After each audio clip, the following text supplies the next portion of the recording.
늦은 밤 갑자기 고급 빌라에서 사격 소리가 들려왔습니다. 빌라의 여주인 트레이시는 집 안으로 진입한 소년 더스틴에게 9번이나 사격을 했습니다. 정직하고 온화한 이웃집 소년 더스틴은 과연 트레이시의 집을 진입한 강도였을까요?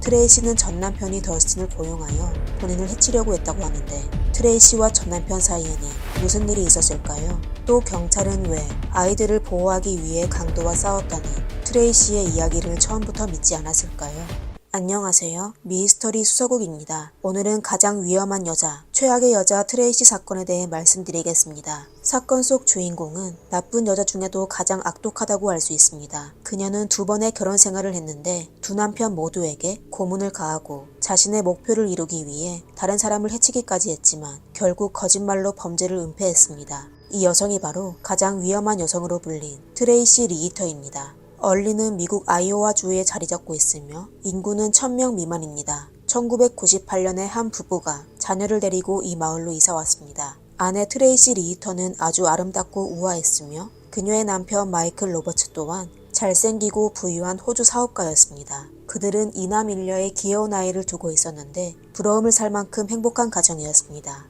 그러던 어느 날 2001년 12월 13일 밤 부부의 저택에서 갑자기 이상한 소음이 들려왔습니다. 얼마 후 지역 경찰서에 트레이시로부터 신고 전화가 접수되었습니다. 그녀는 강도가 집에 침입하여 아이들을 보호하기 위해 사격도구로 상대방을 쐈다고 말했습니다. 신고를 받은 경찰은 바로 경찰차를 파견시켜 트레이시의 집으로 달려갔습니다. 눈앞에 펼쳐진 모습은 아주 비참했습니다. 트레이시는 세 자녀와 함께 방구석에 숨어 있었고 한 남자가 숨진 채 바닥에 엎드려 있었습니다. 집주인 트레이시는 목에 붉은 흉터가 있었는데 호흡이 어려워 바로 병원으로 이송되었습니다. 현장을 정리하던 경찰은 피해자가 바로 부부의 이웃인 20세 더스틴 웨데라는 걸 알게 되었습니다. 그가 정말 트레이시의 말대로 무단 침입한 강도였을까요?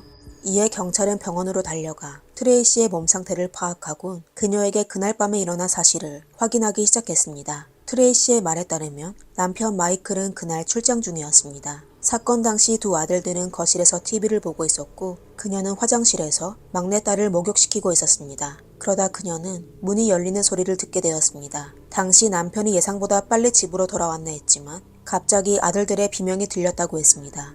그녀는 뭔가 잘못된 것 같아 바로 화장실에서 뛰쳐나왔는데 두 낯선 남자가 방 안으로 침입한 걸 보게 되었습니다. 당황한 그녀는 아이들을 침실로 밀어넣고 본인도 뛰어 들어가려고 했지만 강도들은 뒤에서 그녀의 머리카락을 잡고 땅바닥으로 끌어당겼습니다. 그 당시 트레이시는 두 사람의 목적이 본인인 것 같다고 했습니다. 강도들은 귀중품 등은 안중에도 없고 트레이시가 기절할 때까지 목을 졸랐습니다. 하지만 트레이시는 초인적인 힘으로 깨어나 두 강도가 아이들이 숨어있는 문을 부수려고 하는 걸 발견하였습니다. 그리고 용기를 내어 사격도구가 보관된 캐비넷으로 조용히 기어갔습니다. 쓰러질 때 안경을 잃어버린 트레이시는 근시가 심해 비밀번호를 여러 번 입력하여 열쇠를 풀었습니다. 사격도구를 쥔 그녀는 한 손에 하나씩 들고 강도들을 향해 발사하기 시작했습니다. 그녀는 총 9발을 사격하였는데 강도 중 한 명은 사격도구에 맞아 그 자리에서 쓰러지게 되었고 다른 한 명은 바로 도망갔습니다. 트레이시는 본인이 가족을 위해 강도와 용감하게 싸우는 어머니라고 했습니다. 그리고 그녀의 총에 맞아 숨지게 된 더스틴이라는 강도는 그럴만도 했습니다. 하지만 경찰은 트레이시의 진술을 의심했습니다. 이유는 피해를 입은 강도가 바로 평소 친하게 지내던 이웃 소년이었기 때문이었죠.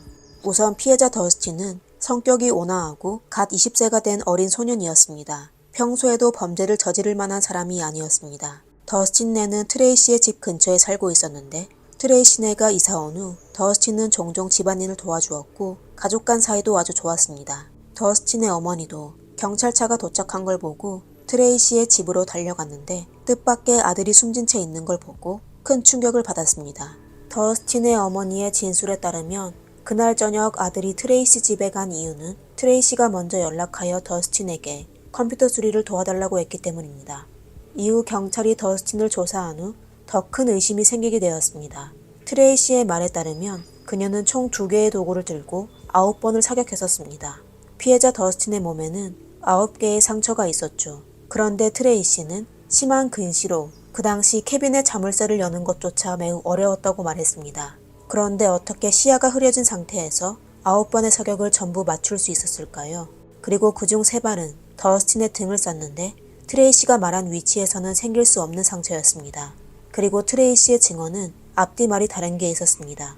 처음 그녀는 두 번째 침입자를 똑똑히 봤다고 경찰에게 자세한 몽타주까지 얘기했지만 추후 신문에서는 두 번째 남자가 스키 마스크를 쓰고 있어 얼굴까진 본 적이 없다고 말했습니다. 그리고 경찰이 정밀하게 조사한 결과 두 번째 침입한 사람의 신발 자국과 지문 등 어떠한 흔적도 발견하지 못했습니다. 즉 두 번째 침입자는 아예 존재하지 않는 것 같았습니다.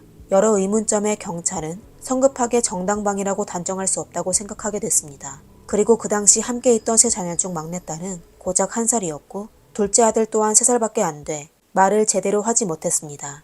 11살 장남 베르트만 경찰 조사를 받을 수 있었는데 그의 진술은 트레이시의 진술과 동일했습니다. 트레이시는 정말 자기 방어로 더스틴을 숨지게 한 것입니다.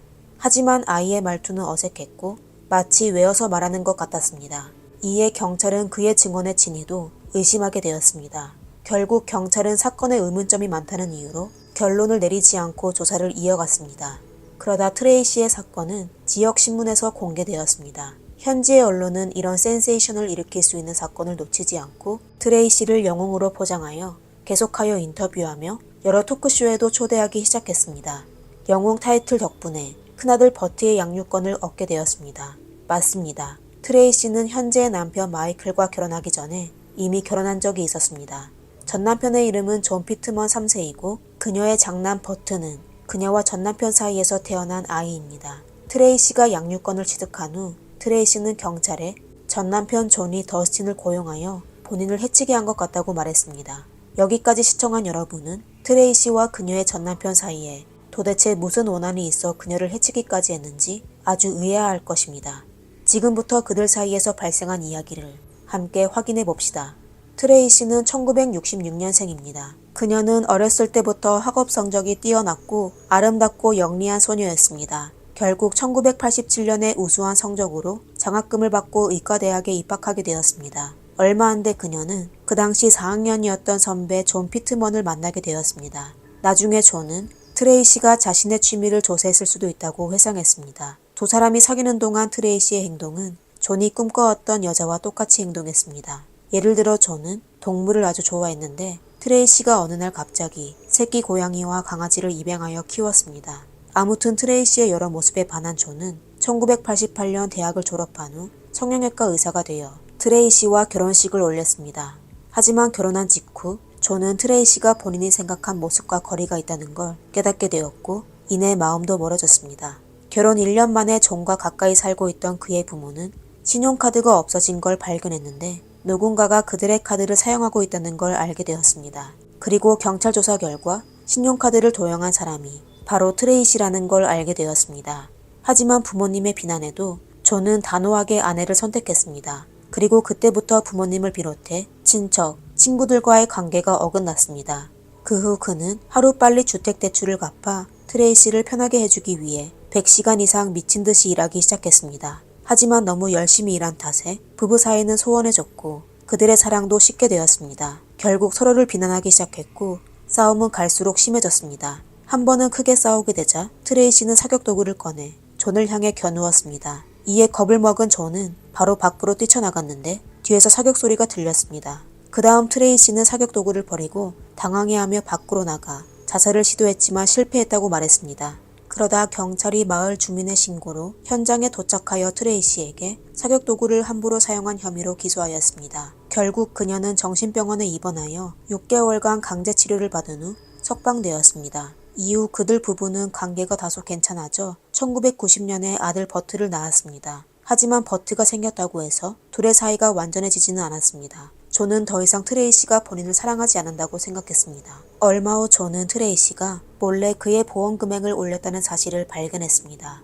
그는 갑자기 이전에 아내가 본인을 쏘려고 했던 기억이 떠올라 탐정을 고용하여 아내를 조사하기 시작했습니다. 곧 탐정은 존에게 예상치 못한 결과를 가져오게 됐습니다. 탐정이 그에게 수십 장의 사진을 건네주었는데 전부 트레이시가 다른 남자와 애정행각을 벌이고 있는 사진이었습니다. 좌절에 빠진 존은 결혼 생활을 유지하기 위해 마지막 노력으로 가족들과 시카고로 이사갔습니다. 그는 새로운 환경에서 아내가 다른 남자를 찾지 않고 부부관계에 충실했으면 했습니다. 하지만 이사 과정에서 트레이시는 또 한 번 존을 슬프게 만들었습니다. 새로 이사할 아파트에서는 애완동물을 키울 수 없어 애완동물 7마리를 새로운 입양 가족을 찾아 보내겠다고 했지만 트레이시가 몰래 실험실로 팔아버린 것이었습니다. 이 일은 그녀가 얼마나 무자비한지를 보여주었습니다. 이사한 후 두 사람의 관계는 나아져 보였지만 사실 늘 긴장감이 돌았습니다. 그는 계속하여 탐정을 고용하여 아내의 일정을 감시하였습니다.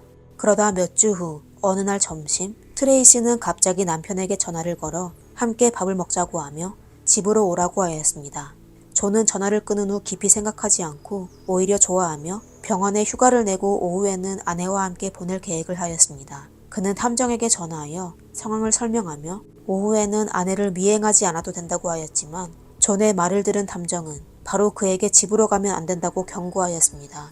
도대체 무슨 일이 있었던 걸까요? 존의 집은 도시의 중심에 있습니다. 그리고 그 당시 트레이시는 도시를 떠나 교회로 향하고 있었습니다. 그녀가 말한 시간에 집으로 돌아가는 건 절대 불가능하였습니다. 당시 만약 존이 집으로 갔다면 집에서 기다리고 있는 건 아내 트레이시가 아니라 다른 위험한 인물이었을지도 모릅니다. 존은 전화를 끊은 후 바로 아내의 전화를 다시 받게 되었습니다. 그녀는 전화로 보고 싶다고 하며 빨리 오라고 했지만 이미 사실을 알고 있는 존은 전화 속 아내의 매혹적인 목소리를 듣고 식은땀이 흐르기 시작했습니다. 그날 이후로 존은 다시 집으로 돌아가지 않았습니다. 그는 바로 변호사에게 이혼 소송을 의뢰하였습니다. 법정에서 트레이시는 존이 자신의 3살짜리 아들 버티에게 상처를 준 적이 있다고 주장했지만 그녀는 아무런 증거도 없었습니다. 이때 존의 변호사는 트레이시가 남편의 서명을 위조하여 막대한 생명보험에 가입했다는 증거를 제출하였습니다. 소송은 1996년까지 지속되었습니다. 존은 최선을 다했지만 결국 트레이시는 아들의 양육권과 대부분의 재산을 얻게 되었으며 존은 매달 수천 달러의 자녀 양육비를 지불해야 했습니다. 그리고 두 사람이 이혼한 직후 트레이시는 버트를 데리고 현재의 남편 마이클 로버트와 결혼하였습니다. 트레이시와 마이클이 만나서 사랑에 빠진 것도 드라마틱하였습니다. 1996년 트레이시와 그녀의 전 남편이 공식적으로 이혼하기 전부터 그녀는 온라인에서 마이클을 만나기 시작했습니다. 그러다 트레이시가 이혼하자 마이클은 그녀를 만나기 위해 호주에서 미국으로 날아왔습니다. 그리고 두 사람은 18일 만에 결혼하게 되었습니다. 마이클도 존처럼 트레이시가 자신을 가장 잘 이해하고 평생의 동반자라고 생각했습니다. 하지만 결혼에 성공하자 트레이시는 더 이상 연기하지 않았습니다. 그녀는 계속하여 많은 남자들과 육체적인 관계를 맺었을 뿐만 아니라 일부 내연남과 헤어진 후 법원으로 가 그들의 부적절한 행동을 폭로하며 거액의 배상금을 요구했습니다. 그녀가 한 짓에 두 번째 남편 마이클은 매우 고통스러워하였습니다. 주위 사람들은 그의 아내가 바람을 피웠을 뿐만 아니라 내연남과 소송을 하고 있는 걸 전부 알게 되었습니다.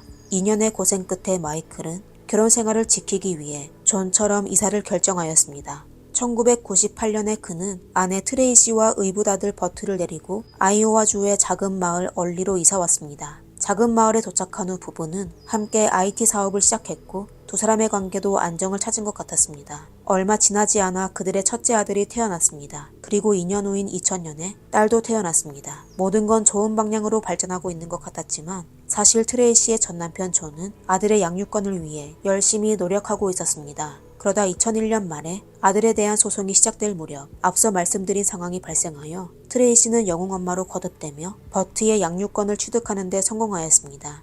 그 후 그녀는 경찰에 그날 밤 집에 침입한 범인이 누구에게 고용되어 자신을 해치려고 한 것 같다고 하였습니다. 그리고 그를 고용한 사람이 바로 전 남편 존인 것 같다고 하였습니다. 하지만 경찰의 입장은 아주 확고하였습니다. 그들은 트레이시가 말한 걸 믿지 않았습니다. 그 이유는 나중에 이어서 말씀드리겠습니다. 지금은 우선 트레이시의 두 번째 남편 마이클에 관해 이야기해 보겠습니다. 그 당시 마이클은 출장 중이었는데 집에 큰일이 생겼다는 소식을 듣고 곧바로 집으로 돌아갔습니다. 그는 범인이 더스틴이라는 사실에 충격을 받았지만 아내의 진술을 믿었습니다. 이후 그는 도피 중인 조폭의 행방을 찾기 위해 현상금 1만 달러, 하나로 약 1350만 원을 걸었지만 감감무소식이었습니다. 그러다 시간이 흘러 그들의 생활은 다시 평온을 되찾았습니다. 하지만 트레이시의 외도가 다시 시작되었습니다. 결국 부부는 말다툼을 벌였습니다. 이때 트레이시는 가구를 산산조각 내고 벽을 차 구멍을 뚫으며 아주 폭력적인 행동을 서슴없이 했습니다. 당황한 마이클이 결국 경찰서에 여러 번 달려가 보호를 요청한 적이 있었습니다. 또 한 번은 트레이시가 음식에 약을 투약하여 마이클을 기절시키곤 비닐봉지로 질식시키겠다고 협박했다가 마이클이 기절하기 직전에 숨구멍을 뚫어 해치진 않을 거라고 안심시키곤 했습니다. 트레이시의 이상한 생각에 마이클은 목숨을 걸고 확인하고 싶지 않았습니다. 그의 오랜 설득 끝에 트레이시는 드디어 본인의 생각을 포기하고 그를 풀어주었습니다. 자유를 되찾은 마이클은 바로 집을 떠났고 다시는 돌아오지 않았습니다. 2004년 말에 그는 공식적으로 트레이시에게 이혼 소송을 제기했습니다. 추후 이혼 소송에서 트레이시는 이전과 같이 마이클이 결혼 기간 동안 자신을 구타했으며 아이들에게도 상처를 주었다고 비난하였습니다. 그녀는 경찰서에 찾아가 2001년 말에 자신이 당한 자택 침입 공격은 전 남편 존이 아니라 마이클이 한 것이라고 하며 마이클은 알리바이를 만들기 위해 그날 출장을 떠났다고 하였습니다. 이어 트레이시는 마이클의 잠꼬대를 핑계로 마이클이 잠을 자고 있을 때 이미 더스틴을 이용하여 트레이시와 그의 큰아들을 해치려고 한 걸 인정했다고 하였습니다. 하지만 경찰은 그녀의 진술을 믿지 않았습니다. 3년 후인 2007년 말에 이혼 소송은 마침내 마무리되었고 트레이시는 둘째 아들과 막내딸의 양육권을 얻게 되었습니다. 그녀는 곧 세 자녀와 많은 재산을 들고 네브래스카로 이사하게 되었습니다. 마이클은 미국을 떠나 호주로 돌아가려고 했지만 아이들을 두고 떠날 수가 없었습니다. 그는 아이들과 만나기 위해 트레이시가 살고 있는 도시로 이사했습니다. 하지만 트레이시는 이에 대해 매우 불만스러워했습니다. 이때 그녀는 공식적으로 이름을 소피아 에드워즈로 바꾸었고 영국식 억양을 쓰며 큰 유산을 물려받은 부자인 척하며 살 생각이었기 때문에 당연히 자신의 속내를 잘 알고 있는 전 남편이 자신과 함께 있는 걸 원하지 않았습니다. 그러다 어느 날 그녀는 지역 경찰서에 가 더스틴이 숨졌을 때의 사진을 보여주며 본인의 남편 마이클이 본인을 위협하려고 그녀의 차 안에 몰래 둔 것이라고 신고하였습니다. 하지만 경찰 조사 결과 트레이시의 진술을 증명할 수 있는 증거가 전혀 없었습니다. 게다가 트레이시가 이전에 정부 혜택과 관련해 사기전과 처벌을 받은 적이 있어 경찰은 그녀의 신고를 신뢰하지 않았습니다. 트레이시는 아이들과 함께 행복하고 풍요로운 삶을 살고 있었고 마이클은 멀리서 아이들을 바라볼 수밖에 없었습니다. 이쯤에서 트레이시가 강도를 사격한 사건의 진실은 무엇이라고 생각하시나요? 트레이시는 이웃 소년 더스틴을 숨지게 했는데 정말 정당방위였을까요? 더스틴의 가족들은 정당방위라고 믿지 않았습니다. 더스틴의 어머니는 아들이 내성적이고 과묵하고 수줍음이 많고 온화한 사람이라고 말했습니다. 평소 작은 동물조차 다치게 하지 않았는데 남의 집에 불법 침입을 했다니 말입니다. 그리고 사건 당일 트레이시가 더스틴에게 전화를 걸어 집에 있는 컴퓨터가 고장이나 수리가 필요하다고 말했습니다. 그런데 아들은 어떻게 갑자기 그녀의 집을 침입한 범인이 되었을까요?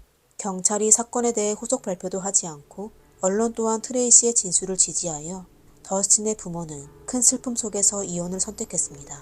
더스틴의 아버지는 그 이후로 슬픔 속에 잠겨 결국 1년 뒤인 2002년의 추수감사절에 아들의 묘비 앞에서 스스로 목숨을 끊었습니다. 2003년 더스틴의 어머니 모나는 트레이시를 상대로 민사소송을 제기해 과실상해로 보상금을 요청했습니다만 2005년에 소송은 취하됐습니다.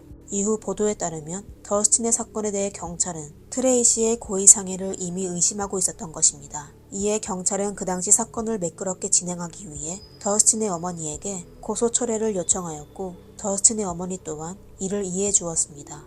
이를 통해 경찰은 처음부터 트레이시의 이야기를 믿지 않았던 걸 알 수 있습니다. 하지만 현장의 여러 부자연스러운 장면 외에도 경찰은 거의 10년 동안 아주 중요한 증거를 공유하지 않았습니다.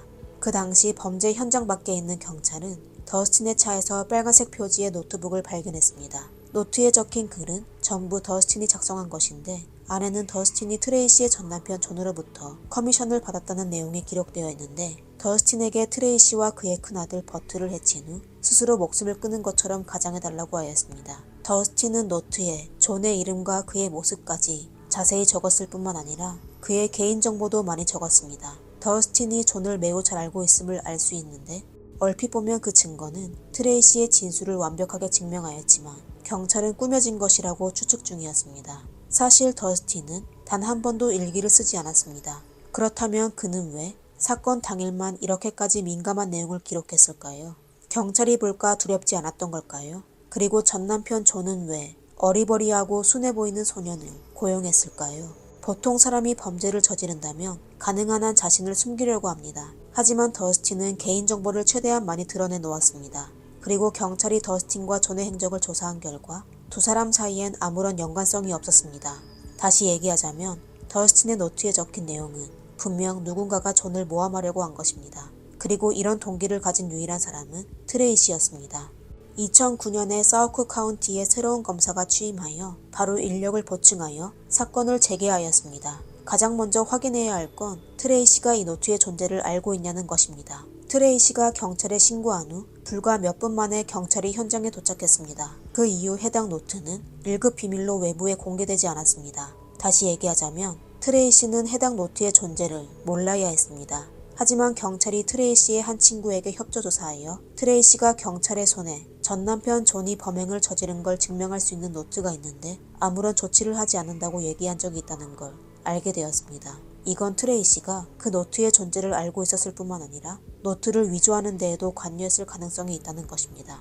법의학 전문가들은 현장 사진과 더스틴의 부상 부위를 분석한 것과 새로운 증거로 더스틴의 머리 뒤쪽에 있는 3개의 상처는 그가 바닥에 엎드려 있을 때 사격당한 것이라는 걸 알아냈습니다. 이건 분명 정당방위가 아닌 의도적으로 한 짓이었습니다. 그리고 그 당시 트레이시 집문에는 부딪힌 흔적이 전혀 없었습니다. 또 더스틴이 방 안으로 침입했을 때 위험한 도구를 손에 들고 있었다는 증거도 없었습니다. 그 당시 병원 의사도 트레이시의 목에 있는 흉터가 그녀가 주장한 스타킹 때문에 생긴 게 아니라 반복적인 마찰로 인해 생긴 것 같다고 하였습니다.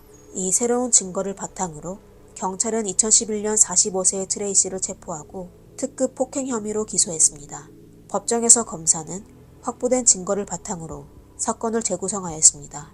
그날 저녁 트레이시는 더스틴에게 전화를 걸어 자기 집으로 와 도와달라고 했습니다. 이웃집 남자애가 들어오자 트레이시는 사격 도구를 들고 그를 위협하며 노트에 그녀가 구술한 내용을 적으라고 했습니다. 그리고 그녀는 더스틴의 목숨을 끝내고 노트를 그의 차에 넣었습니다. 그녀는 현장을 위장한 후 경찰에 신고하였습니다. 또 경찰이 도착하기 전에 더스틴의 숨통을 확실히 끊기 위해 바닥에 누워있는 더스틴을 향해 사격했습니다. 트레이시의 변호인은 그녀의 큰아들 버트를 다시 증인석에 서서 범죄 당일의 이야기를 들려달라고 요청했지만 결국 배심원단은 검찰의 주장을 믿게 됐습니다. 2011년 11월 7일 판사는 트레이시에게 고의상해 혐의의 유죄 판결을 내려 결국 가석방이 없는 종신형을 선고했습니다. 이후 트레이시는 2번 항소했지만 전부 기각되었습니다. 트레이시의 이야기가 여기서 끝난다고 생각한다면 그녀를 과소평가한 것입니다. 트레이시가 투옥된 후 그녀의 2번째 남편 마이클이 2 자녀의 양육권을 얻게 됐습니다.